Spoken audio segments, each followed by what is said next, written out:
everyone, and welcome to another weekly Wednesday webinar. We're so excited to have you back here with us. We're going to give it a couple of minutes for everyone to come in. I know this is a very important topic, especially because of, off the season. It is tax season, so I know a lot of people have a lot of questions in reference to IRAs. So we have a great presentation. Most important, we have an expert that's going to share a lot of great knowledge with everyone during this presentation. So as we like to say, make sure that you come in if you're hey, this is your first time. We are excited to have you on board. We hope that you are going to enjoy it. If you're a frequent or habitual offender, welcome back. We're so happy to have you here. I know we have a lot of you that have been coming and joining us during this weekly Wednesday webinar. So we're so delighted. And again, we really hope that you find this information helpful. And that is the goal from the United States Senate for Canadians. So again, welcome. We're going to give it one more minute, and then we're going to get started here with the intros. As you can see, some of these faces are very familiar, but you also think, why isn't Eddie doing the intro? I mean, doing the MCing part. There's an answer for that. He's actually taking a few days off, well deserved. He has worked so much, and it's only February, believe it or not. But he's going to be taking off this Wednesday and next Wednesday. So you're probably going to miss him from this next two webinars, but he's going to be back for the second week of March. So again, welcome everyone. Thank you all for being here with us. And I believe it's already 6:02. And that means that it's time to start with the intro. So Miss Londono, take it away. Hi guys, I'm Andrea. And you already heard his voice, the MC for tonight and maybe next week. Milton, who's a part of our membership and development team. And we have Carrie, who's also a part of the marketing team with me.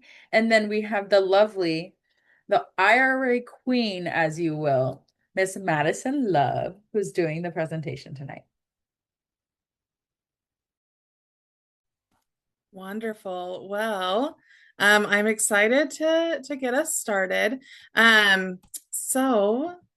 So let's talk about IRAs throughout the year. So IRAs, I always say to my colleagues and things like that, IRAs are very seasonal. And so we have busy seasons, we have slower seasons. And so utilizing that to your advantage is always a good idea. And so I'm gonna teach you how. So today we're gonna cover when the best times to open IRAs are, when to contribute, strategic investment timing, distribution planning, key deadlines, and then when to expect your IRA tax form. So as Milton mentioned, this is the tax season, and so we get so many questions this time of year on that, and so I'm going to go into that a little bit. Just as a reminder, I'm not a tax advisor and I'm not a financial advisor, and so all of this is just what I've seen and my roles, my various roles over my career in IRA positions. So always get a second opinion if you need one, and we're gonna give you some advice there too. So when is the best time that you should open an IRA? So sometimes you're not always eligible for an IRA. So if you ever become eligible, that is the perfect time to start. So, main things that help you be eligible is that you need earned income. And then, so for instance, just to go into that a little bit, I got my first job at 16. That is when I became eligible to open an IRA. So you do not need to be 18 or 21 like other retirement accounts. You just have to have earned income. So I think I've told the story before on here, but I knew a lawyer who had a daughter, and he hired her when she was like 6 or 7 to shred papers and to, eventually clean the office. And then eventually she was helping with actual things, but he put her on the payroll and he would pay her an IRA contribution. So as soon as you're eligible, it's a really good idea to look into it. If you're beyond the age of 16 or well into your career, that's totally fine. Now is a great time to open it up. The other thing is that sometimes you're not eligible for a certain type of IRA. So a Roth IRA, you can have the IRA, but you can't necessarily contribute if you make more than the income limits. Those income limits change every year. They usually go up. Well, they always go up. And so it might be that you've been contributing to your Roth and now you're no longer eligible to, but you still want a tax benefit. And so it might be time to open up a traditional IRA, right? So definitely making sure that you're eligible. And as soon as you're eligible, it's well worth it to open up an IRA. And the reason that we want to open up an IRA as soon as possible is to lock in those tax advantages, whether you're wanting that tax advantage now and getting that traditional IRA, or you're wanting that tax advantage when you retire, getting that Roth IRA. So there's also times of the year that you can consider if you're wanting to be strategic. Again, the best time to open an IRA is as soon as you can, right? But if you are, a good time of the year is to at the beginning of the year to open up that IRA. The benefit of opening it at the beginning of the year is that you can begin contributing early into the year. This allows you to have the maximum amount of time to grow your earnings on your investments, right? So if I open up my IRA in January, I can start contributing in January. I have all 12 months of the year for that money to grow. Another good opportunity to evaluate whether or not you should open an IRA is after tax filing. So if you're sitting down with your tax advisor and you're in a tax bracket that you're not loving and you're looking for all the ways to lower that taxable income, IRAs are a phenomenal way to do that. Now you might be saying, I don't file my taxes until February. So how is that going to help me for last year's taxes? Well, you can contribute for the prior year up until April 15th. We're going to go over that deadline a lot in this webinar. So don't worry, I'll repeat it again. But ultimately you can adjust your, adjusted gross income by contributing to an IRA. So after meeting with your tax person, it's a great time to evaluate if you should have an IRA. Or maybe you're comfortable in the tax bracket that you're in and you want to open up a Roth, but you were making sure that it was the most lucrative option for you. You can contribute to your Roth IRA at that point too, right? And then if there's any big life changes. So if you've received a large inheritance, a great way to help to pay fewer taxes on a large inheritance is by contributing some of that money every year to a traditional IRA, because you take it out of your inheritor's traditional IRA. Instead of, it'll add to your income for the year, and then you can recontribute it to a traditional IRA, lowering your income for the year, right? And it's still benefiting you later on in life.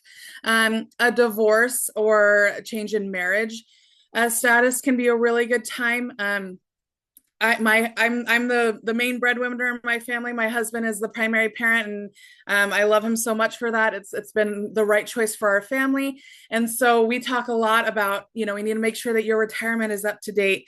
Not that we'll ever, I hope that we'll never end up in divorce, but if we did, he would need to be taken care of too. A lot of people don't realize that even like stay-at-home parents are able to contribute to an IRA based on their spouse's income. So if you have a spouse that's not working, but you still have earned income, it's really valuable to ask a financial advisor about that as an option. If you are, other changes like, different states have different tax laws. If you're close to retirement, it's going to change how you function. If you are closer to retirement and you're nervous that you haven't saved enough, you're going to want to max out every opportunity that you can, right? So it might be a good time to open up an HSA too. And so that way you're contributing to your 401k, contributing to an IRA, and contributing to an HSA, maxing those all out to kind of catch up, right? And then, of course, whenever the economy isn't doing as well, if you can swing it, if you're still managing and doing well in that market, it's always a good time to invest extra if you can. You never ever, in a market downturn, you never want to take out, but it's a good time to buy because you're essentially getting stocks or whatever you're investing in at a discount. So when should you contribute? We've talked about this a little bit in relation to when you would open an IRA, right? Because when you'd open an IRA is typically for contributions, right? So again, just to reiterate some of that information, early in the year. If you can, contributing at the beginning of the year, as close to the beginning, just gives you more time for that investment to grow. So it's a good option if you can. Now, the world is not made up of exactly the same people, so it is also worthwhile to consider if setting up automatic contributions is better for you. Not everybody has $7,500 to drop into an IRA at the beginning of the year. I know I don't. So setting up automatic contributions, we mentioned earlier, I got my first job when I was 16. I did not do this, but I wish I would have opened an IRA then, set up automatic contributions instead of waiting until I was in my mid-20s, because that would have given me 10 years of growth that I didn't get. Even if those contributions are small, even if they're $50 a paycheck, it sets up that that budget in a way that allows you to consistently be thinking about savings. A lot of times if it's automatic, you're not even thinking about it, you're not missing it. And so automatic contributions can be really, really effective. And ultimately what you're wanting to do is save as much as you can. So if that is contributing at the beginning of the year, great. If that's doing automatic contributions, that's great. You know your budget and your life the best. And then end of the year is also a good time, especially when considering bonuses and budgeting or gifts that you receive. I know that some parents really enjoy giving a large gift to all of their children, all of their adult children, that's cash. And a lot of people will use that to supplement their income for the year. But if you can contribute all of it or the majority of it into an IRA, that can give you, lifelong benefits, additional income for forever, not just while your parents are giving you these gifts. Also, a lot of workplaces will give an end of the year bonus. Instead of using that on Christmas presents, maybe you can contribute it to an IRA. Yeah. Another good tip for money that comes in is taking your tax return and contributing it as well. That's a trick that I started a few years ago, and it makes a big difference. We file our taxes as early as we can.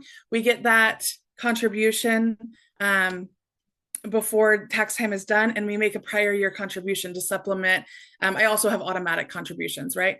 But that supplements, if I have a gap between max and what I was able to contribute steadily throughout the year. Okay, so IRA contribution timing strategies. So another thing that we'll see a lot is that people want to adjust their contribution amounts after they've met with their tax advisor. That is a really good thing. It means that you and your tax advisor are reviewing things thoroughly. So sometimes, for instance, I've had a client in the past who didn't have any income from the United States. It was all foreign income. And so they had been contributing to their IRA and they weren't eligible. So we took that out. That's an option if needed. Same thing with Roth. Sometimes we'll have people who contributed and they actually made too much money. So we can take that out and then we can recontribute it as long as it's before April 15th to a traditional, and then you're still getting that benefit of having that tax, that tax break now. And so, but another thing that'll happen is that people will meet with their tax advisor. They are barely in the next tax bracket. They really don't want to be there. They want to lower it. And you can make a contribution, prior year contribution, and then lower that adjusted gross income and lower those taxes. So very smart to wait until you've met with your tax advisor. You don't have to if you're confident, or you can even meet with your tax advisor to talk about the future year to make sure that you can do things early on, right? Okay, I told you that we'd talk about this a lot, but April 15th of the following year. So that means that I can make a contribution, a 2025 contribution from January 1, well, January 2, we're not open on January 1, but January 2 of 2025 through April 15th of 2026. That's a really important deadline to remember. A lot of people don't realize that they can do that for that first quarter until April 15th of the year. And so I highly recommend remembering that. We ask that you give us a little bit of time. So if you're mailing us in a check on April 15th, as long as it's postmarked, we will accept it. But if you could do that on the 10th, it makes our life a little bit easier. But you do have until that deadline to make a contribution. This is an especially great tip if you're listening to me or learning about IRAs and you're like, I really want a Roth IRA. That tax benefit of never having to pay interest on my earnings as long as I do it right is really, really valuable. That's what I want. Roth IRAs have a 5-year rule before you can access some of those funds. If you make a contribution today in February to a Roth IRA that's a prior year contribution, that 5-year clock starts January 1 of 2025. So you save yourself a year on that 5-year clock. Most people are saving money in their Roth IRA for their retirement, which is usually more than 5 years away. But the nice thing about the Roth is that you can pull money out if you need it for a few things. You would want to talk to a financial advisor before deciding to do that and making sure that you're doing it the correct way. But having that 5-year clock start a little bit early is always good. So, okay, so once you contribute, now what should we do? Okay, we were actually just talking about this before we came on. It's so important to invest your IRA. It's so important to invest your IRA. So many people will do all of the right things. They will contribute to their IRA. They'll set it up in an IRA savings, and they think that everything's hunky-dory. And then I'm over here on these webinars saying that if you contribute $100 a month, starting at age 20, then you'll have over $1 million in your retirement account, right? And they're saying that's not adding up. I'm earning, 1% interest. Like, I'm not going to save $1 million, right? And it's because you need to be investing in your IRA. Different investments at different times of your life are really important to pay attention to. The closer to retirement you are, typically the less aggressive you want your investment to be. The further away, the more risk you can take. So we just always want to encourage our members to put those contributions to work quickly. So I'm not saying an IRA savings is bad in any way, especially if you're making like small contributions. A CD at United States Senate Federal Credit Union needs $1,000 to open, right? So it might take you a couple months to get up to that $1,000, and that's fine. Put it in that savings account, and then once you get that $1,000, invest it. If you want to talk to a financial advisor about more options for investments, there's things you can get into quicker, right? With less. And there's things that you need more to get into. And so working that out with a financial advisor is great. Just make sure that it's invested in something. And then work with a financial advisor to build a comprehensive strategy. So I mentioned, if you're younger, you can be more you can invest in things that are a little bit more risky. If you're older, you might not want to do that. What if you're in the middle, which most of us are? That's when you want to come up with a strategy that you are comfortable with your financial advisor. So it's okay to interview a couple of financial advisors. We have a really great one that we're going to share his information with.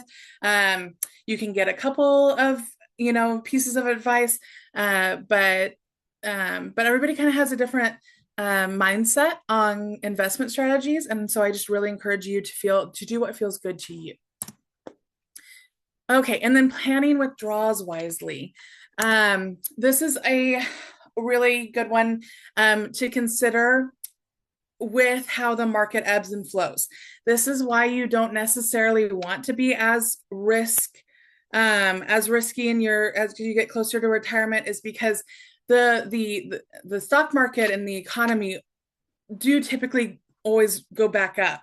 But if you're needing funds within a certain window and you can't wait that long, having something that's basically guaranteed like a CD might be the smarter move for you. Or having what you're going to need for the next 5 years in a CD and the rest in something that's a little bit more that's a little bit more risky, that may lead to more income, right? Okay, the other thing I want to talk about is required minimum distributions. Once you hit the age of 73, you have to start depleting those traditional IRAs. Or in traditional funds in general. There are some exceptions, but with an IRA, there's fewer of those exceptions. So if you are age 73 or you're turning 73 this year, you need to start thinking about how you want to take out your required minimum distribution. I did a webinar on this very recently. And so if you want more information on that, you can watch that. You can reach out to me. You can also talk to a financial advisor. So, but let's talk about deadlines because we're talking about, retirement accounts throughout the year. So they are due. So you have to remove your RMD by December 31st. There is a one-time exception for the people who are turning 73 in that year. So you can take out your RMD. I had a question on this recently. You can take out your RMD anytime the year that you turn 73. So my birthday's in March. If I want to take out my RMD in February, I can. And that's totally fine. I can also wait until up to April 1st of the year after I turn 73. So if I turn 73 in 2025, I have until April 1st of 2026 to take that out. Now, I will have to take out another RMD for 2026 because that satisfied my 2025 RMD. So before December 31st, I'll need to take out another RMD to satisfy both my 2025 RMD and my 2026 RMD. So if you are like, I really don't need the money, I really want it to grow as much as possible, or if you're like, the economy's not where I want it to be, and I think it might turn around in a couple of months, or you're worried about the economy and you're like, I think it's gonna, well, let me answer the first. Okay. So if you were like, oh, I'm worried about the economy, like, or I think the economy will be better in a couple of months, or if you're like, I want the money to grow as much as possible, waiting until the end of March is a smart idea. And then waiting until December the next year to take, or that same year, is a good strategy, right? If you're like, nope, I want to live on my retirement, I worked hard for it, that's what it's there for, take it out when it's convenient for you. That can be done monthly, that can be done quarterly, that can be done yearly, whatever the case may be, right? And so, but if you're like, the economy is not doing great, and I actually think it will be better in a couple of months, wait. Or if the economy is really, really good and you're worried that it's going to be bad in a couple of months, take it out now. We're talking months though. So if you're somebody who gets stressed out about this, or if you're somebody who just wants it done with, there's nothing wrong with taking it when you need to. If you are at the point where you're being forced to take out distributions, you probably have enough money to see you through to the end of your life. So you can be as strategic as is comfortable for you. You don't like win if you're more strategic. If that's something that you enjoy, be strategic. It's great. I enjoy it, right? My husband does not, and that's okay. So he's going to take his RMD out the day that he turns 73, and I'm going to play with it a little, right? Like play to your strengths. Then if you are not able to take it out by December 31st or April 1st of the year that you turn or the year after you turn 73, then there are tax implications. So and penalties. Sorry, there's penalties. So just be mindful of that. They are way less severe than they used to be. They used to be 50%, and now it's 10% if you do it. I believe it's 10% if you do it in the first 2 years, and then after that, it's I think 25. So I'm not 100% sure on those. I can find that information for you if you guys have questions about it, or I covered it more deeply in our RMD webinar. Okay, another deadline when it comes to distributions is for qualified charitable distributions. Those have to be done by December 31st. The great thing about qualified charitable distributions is that you get a tax break for it. So if you don't need the money, you're having to take it out, or you're wanting to take it out to give to a charity, you can absolutely do that. You have to wait. You have to do it by December 31st. So if you meet with your tax advisor and they're like, man, I wish you would have done a QDC, it would have helped take care of some of these income taxes. There's nothing you can do retroactively, but you can plan for that for, the next year. So, and then lump sum distributions. If you are planning ahead and you are like, I want to take my entire family on a cruise in the next 5 years. Good for you. That's so exciting. You're going to want to plan. You can plan to take out extra over the next 5 years, or if there's a year where you're making lower income, if like say you're like working part-time or whatever, lower income years, if you take out those distributions, those big distributions in smaller sums, or in lower income years, you can save money on taxes, right? Again, we're talking about traditional IRAs here, because the Roth IRAs, you've already paid taxes, so you can take that out whenever you want, and not worry about income limits and paying income taxes and things like that. And then potentially minimize tax bracket impact. So same thing. Yeah. Okay, let's talk about critical IRA deadlines. Contributions. I think this is the last time. Well, no, there's one more time that we're bringing this up. Contributions, you have until April 15th of the following year to make that contribution. So January 1 of 2026, you have until April 15th of 2027. That date can change only if the tax deadline changes. So we say April 15th, but it's the tax deadline. Most of the time that's April 15th, but every once in a while they change it up, because April 15th will fall on the weekend. We follow the IRS and when they have their tax deadline. Okay, deadline for required minimum distribution. For the first year that you're taking an RMD, it's April 1st, the year after you turn 73. For ongoing RMDs, it's December 31st annually.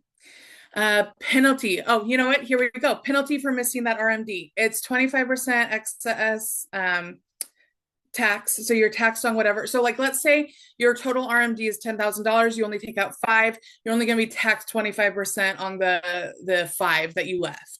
And then that gets reduced down to 10 if you take it out within the next 2 years. Okay, let's talk about tax forms.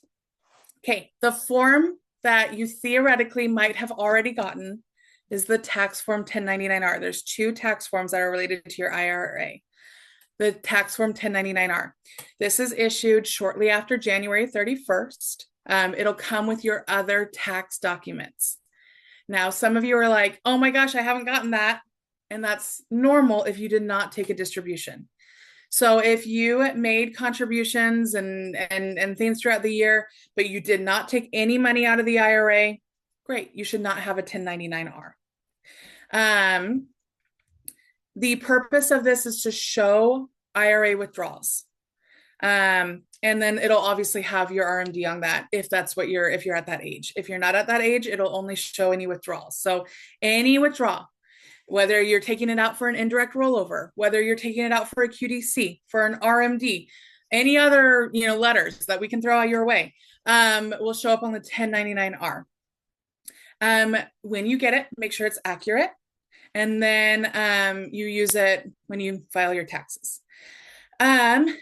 For our client base, if you call in to get your 1099-R because you didn't receive it in the mail, you'll need to contact the IRA department specifically. Our frontline staff doesn't have access to it just because we guard them. We love them. They're ours. So just make sure that you talk to somebody in the IRA department so we can get it to you. Okay, the other tax form that's associated with IRAs is a 5498. Everyone gets this. Now you might be saying to yourself, oh my gosh, I haven't gotten it yet. That's right. You do not get it until the end of May, sometimes into June. The reason for that is that this shows what contributions you've made, and it also shows your end of year account value. That's your fair market value, or FMV. So this shows what your IRA is worth and what you've added to it. So everybody gets it. Why do we wait until so late in the year to get it to you? It's because you can make contributions until the tax deadline. So we cannot generate it until the tax deadline has passed because you're still eligible to contribute. So we get questions from tax advisors every single year saying, I need a 5498 for my client. We cannot give you one. It's not generated. No financial institution can. It is not given until after the tax deadline. Now, sometimes they'll say, okay, well, how am I supposed to know what the IRA is worth? We can give you a fair market value statement after December after January, like 31st, at the end of January. So as of now, we can give you a fair market value statement. This shouldn't be required for taxes, but some people like it, some people feel better with it, and some people might genuinely need it, and that's great. We're happy to provide it. We do not send that out automatically because we're going to get you that information after May. We do not send that out automatically. So you have to call us and ask us for it. Again, you're going to need to call the IRA department, not necessarily the frontline staff. So we can get it to you. We're happy to get it to you. It's no big deal. Like if you want to know the value of your IRA now, again, that amount might change because you're still allowed to contribute. So until you get your 5498, that amount is not necessarily guaranteed. However, that is what we're basing your RMDs off of, things like that. So it's important, it's valuable information to have. So everybody will get a form 5498. It's going to go over fair market value, FMV, end of year value, whatever you want to call it, and any contributions made. And again, you're going to want to make sure it's accurate. It's really important that with all of your tax documents that everything looks right. So 1099-Rs are required for accurate tax filing. So again, that is for distributions, withdrawals, whatever you want to call it. So if you took a distribution or a withdrawal from your IRA, you should have already gotten your 1099-R. You will need it for tax filing. If you haven't gotten it, call us. We have it. And we'll verify your address because we mail all these documents out. And then for the 5498, that is mostly for record keeping and verification. You will get that at the end of May, early June. If you don't get it, call us. We will get it to you. And then notify us if any corrections are needed. Okay, so I gave you a lot of information and I gave you a lot of dates. So let's go through it quarter by quarter. So in quarter one, January through March, you should be expecting your 1099-R for the prior year distribution starting January 31st. If you did not take a distribution, you will not get a 1099-R. If you did take a distribution, we have your 1099-R. You also, this is your first opportunity to make contributions for the year. By all means, do it. Go for it. Quarter two, April through June. This is your tax time, right? So April 15th is the final deadline for prior year contributions or whatever the tax deadline is. Make those contributions. It's really important on your form that you indicate what year it is and then verify that it was done correctly.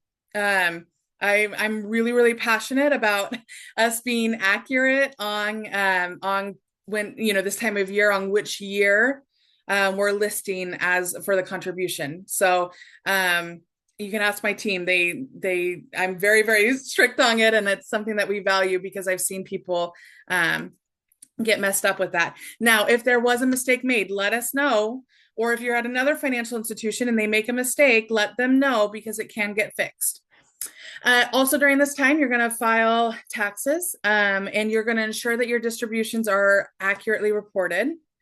You also, during this time, may be taking out your first RMD if you are newly 73. And then during this time, you can expect your form 5498, and you're going to review all of your records for accuracy. In quarter three, this is our slowest season. This is tax advisor's slowest season. This is your financial advisor's slowest season. So if you're wanting extra attention, you want somebody to walk you through things, this is the best time to contact us. It's a great time to review your portfolio and make sure that it's aligning with your values still. And then you're also you're going to have an opportunity to plan your future options and go through all of that. So great time of year to do research, to take your time to make sure that everything's how you want it. Quarter four, we start getting busy again. You're going to review your RMD requirements. Let's say that you've been taking out an RMD, you've had it on something scheduled. Make sure that you're still on schedule to take your full RMD out by the end of the year. That has to be done by December 31st. You're going to take any other distributions that you need. Now you can do this anytime throughout the year. As soon as you turn 59 and a half, that money is available to you.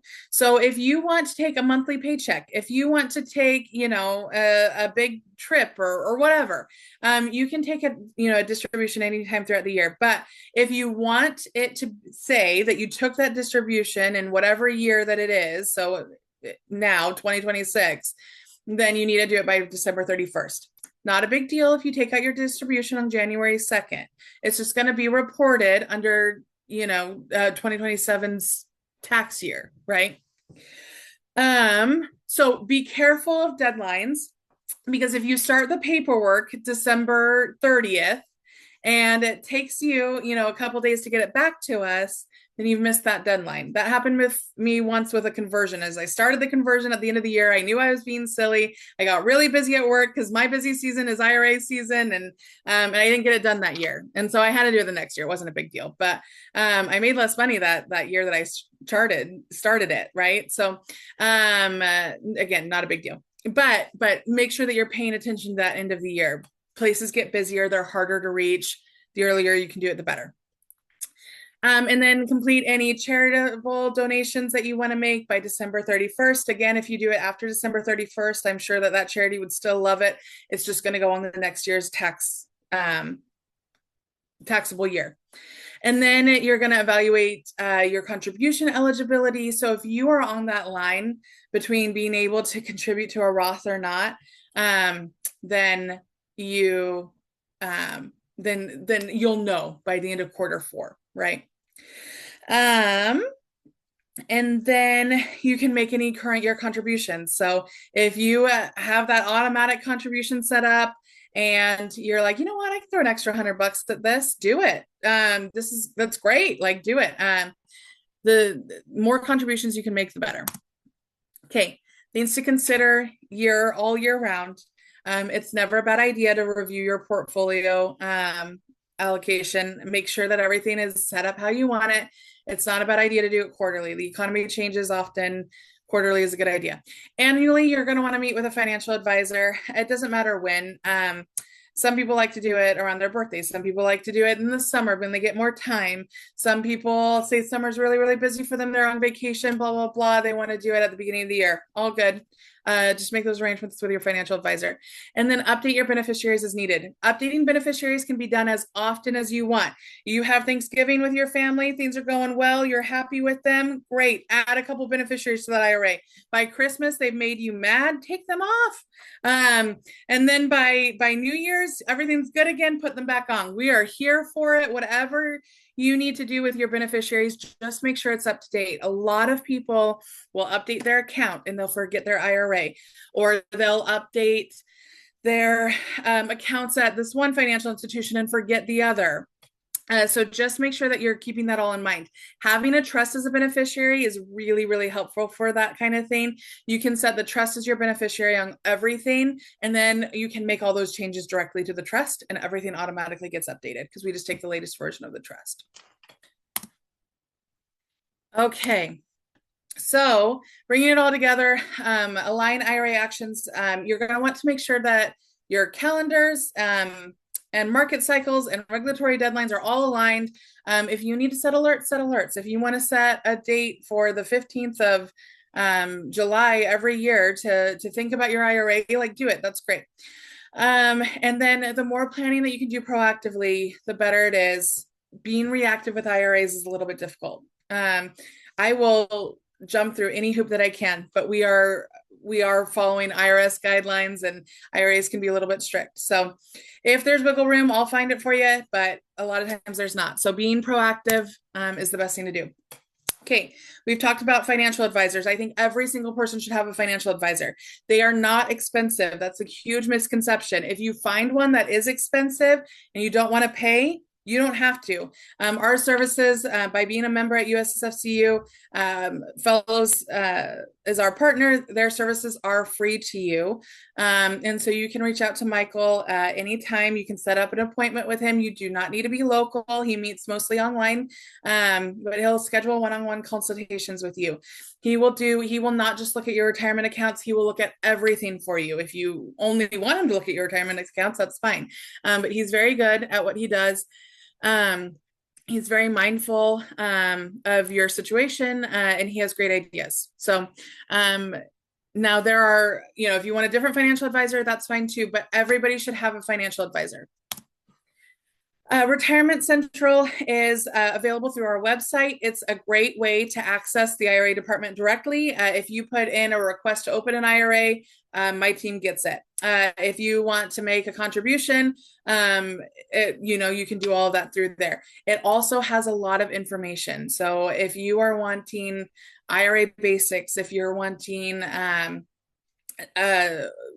rules and guidelines and contribution limits, things like that, it's all on Retirement Central.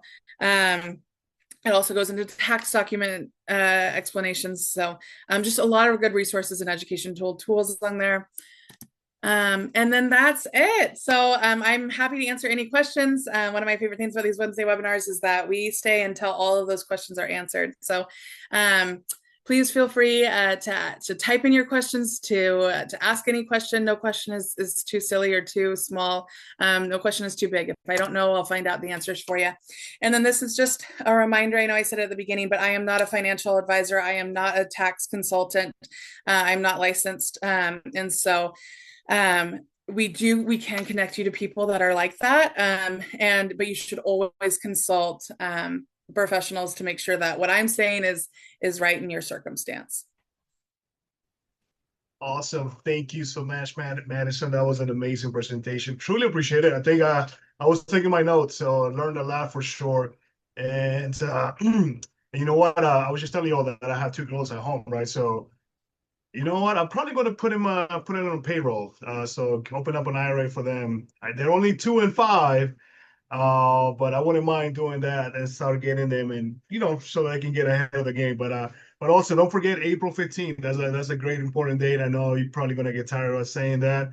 But it is an important day, especially for those that are expecting to pay Uncle Sam. Again, if you're getting a refund, you're fine, you're good. But if you're on the other side of the ball and you need to you need to make a payment, make sure you keep those dates in handy. So again, thank you, Madison. As always, you never disappoint us with all the information that you bring us. It's such an amazing and a lot of resources that we are providing here for all of our members. And like you stated, if anybody has any questions, please feel free to reach out to Madison and her team. They are amazing. Candace, Raven, if I'm not mistaken, they will take care of you. They have so many years of experience combined together, and you'll make sure that they'll make sure that you're in good hands. If at any point you have any questions in regards to IRAs. So with that being said, I'm going to hand it over to Miss Londono to see if you have any questions. Again, if you haven't submitted your questions yet, you still got time. I know Madison threw a lot in the, to everyone this evening. So don't be shy. We love hearing, reading your questions and comments, and we'll go ahead and take it away. So Andrea. Thank you, Milton, and thank you, Madison, for a great presentation. Our first question is it possible to, like, what is the best time a conversion from a traditional to a Roth is? Like, when is that? Yeah, so it's whatever year that you make the least amount of money in is the best time to do it. So it doesn't really matter what time of year. I do recommend our off season because they can take time. So it's not weird for a conversion to take a few weeks. There's a lot of paperwork involved, and they have to be done in very specific ways. So if you're wanting to convert your funds from traditional to Roth, just allow for a few weeks. That's the most biggest thing, right? So if you have a lot going on in your life, if it's the end of the year, those are less good times. We will do our best to accommodate you, of course. And then the other thing to consider is how much income you have for that year, because everything you convert from traditional to Roth is going to count as taxable income because you can only put tax dollars into a Roth IRA. So if you are getting a big promotion or if you're in line for a big promotion, it's a really good time to consider doing that. The reason that I did mine when I did was my husband was going from working part-time to working full-time. So I knew the next year we would have a lot more income and we'd pay more in taxes on it. And then Michael did a really great webinar like 6 months ago, maybe 6 months to a year ago, on conversions and Roth conversions. It's worth a watch. And he is really good at coming up with a strategy to do it a little bit at a time so that you're not paying a ton in taxes as well. So definitely worth, in your own personal circumstance, talking to Michael about it. He's very methodical about that. He's very good at strategy. But those are my tips. Thank you. And our next question is, do MRDs increase Medicare premiums? I think. That is a great question. So, in short, I don't have like a definitive answer. My logic, what I'm thinking through is that um, if a required minimum distribution is increasing your income, then that might affect it. And so it could, but I don't know specifically. That's a great question. I'll do some research. The next question is, do I need to add all my traditional IRA amounts on December 31st to determine my MRD? So your RMD is calculated at by your okay. So each financial institution that you have an IRA or a retirement account at will calculate that number based on the information that they have from the prior year. So on December 31st, that's the last day that you can contribute, right? And so then on January 1, our systems will calculate based on the balance of all of your accounts with us, what your RMD for us is. So if you have multiple, then you can reach out to multiple places on January 2nd and ask what your RMD is at each of those places. And then you would have to add that up to get your total RMD. Or you can calculate it yourself based on what your balances are as of December 31st of that prior year. Our next question, if you didn't already see this in the chat, because Carrie answered it, but will we get a copy of this presentation?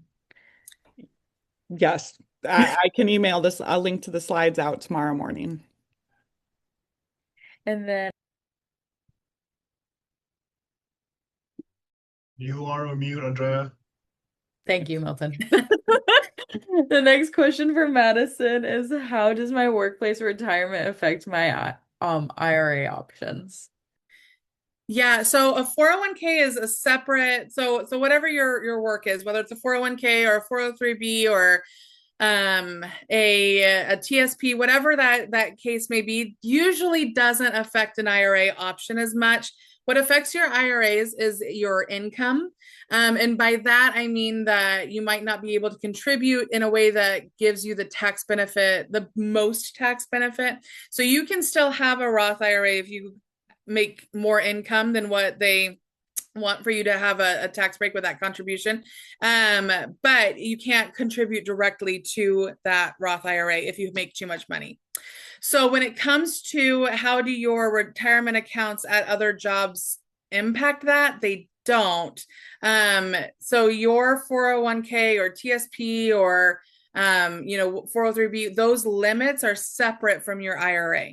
So your IRA limit is $7,500. If you're younger than 50, if you're 50 or older, it's $8,600. And that's not affected by your 401k or even like your HSA, any other retirement plan. The only thing that can be affected by your job is if you have earnable income and if you make more money than what the Roth will allow. Okay, thank you. And our next question is, should I open a traditional IRA or Roth IRA based on my income or tax bracket? That is a great question, and it's so individualized. So here is my recommendation just in general. I'm not usually as worried about income as I feel like a lot of people are. I'm more worried about the time that you have for your investment to grow. So if you are debating between a traditional and a Roth, if you have time for that investment to grow, a Roth is better. Because you put in tax dollars, they earn. And then when it's time to utilize that money, It's all tax-free, so you never have to pay taxes on the earnings. But if you don't have all that time for those earnings, it might be better for you to do a traditional because you get that tax break now. So like essentially if you are in a higher tax bracket than you want and you're only paying that higher tax bracket level on whatever the amount is over that tax that's in that tax bracket.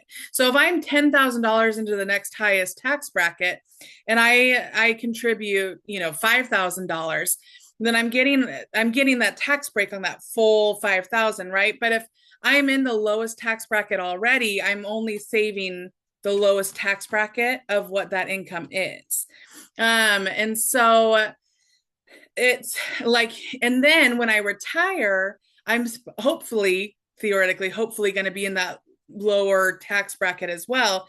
And so if I'm already in a lower tax bracket and I retire in a lower tax bracket, I'm not really getting a good discount or tax incentive on those traditional funds. So the when traditional is better is if you're in a higher tax bracket and you're wanting to lower it, and you're probably going to utilize it relatively soon.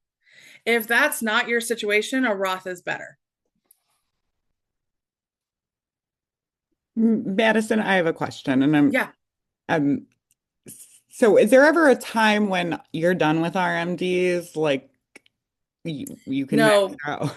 So the RMD is calculated on what your balance is, and what your age is. So by the time, and a lot of people aren't going to make it to 120, but by the time that you're 120, they're insisting you take 50% out every time, of whatever your balance is. When you are 73, it's like 26% or something. You can look at the lifetime table. It's also based on like if you're married to somebody more than 10 years younger, like there's different circumstances. But every year that you're older, they're having you drain a higher and higher percentage of that IRA because the government is trying to get that theoretically down to as close to zero as they can so that it can all get taxed. Whereas with a Roth, they're not worried about any of it getting taxed because they've already gotten their piece of their pie, right? So you can keep it in there for forever and the government doesn't care because they've already gotten their taxes, they're ready to move on. Whereas with a traditional, there's, they are counting on getting, an income from that eventually. And so they're going to have you drain it quicker the older that you are and the less likely that you're going to need it because very, very few people need a retirement account when they're 130. What if you're older and that kind of stuff is hard to manage? Like fine 73, 74, but when you get to be like 90-ish. Yeah, it's really important to have a trusted team. That's why a financial advisor is so great. That's why calling us and talking it through with us when you're 73 is really, really valuable because we can set it up automatically. Most of our members are on automatic distributions for their RMD. When the RMD changes, we change the distribution amount. And so that way, when you're 95, you do not need to call us up and make sure that your RMD is set up. You might want to discuss it with your tax advisor and have them, your trusted tax advisor that you've been working with for years and years, make sure that they agree with what we're doing. That way you have the second pair of eyes on it. But you can automate everything. So have a trusted team. Call us, get to know us. Call your tax advisor, get to know them. If you have a trusted family member, if you have an untrustworthy family member, warn us against that. Because we want to protect you. We want to watch out for you.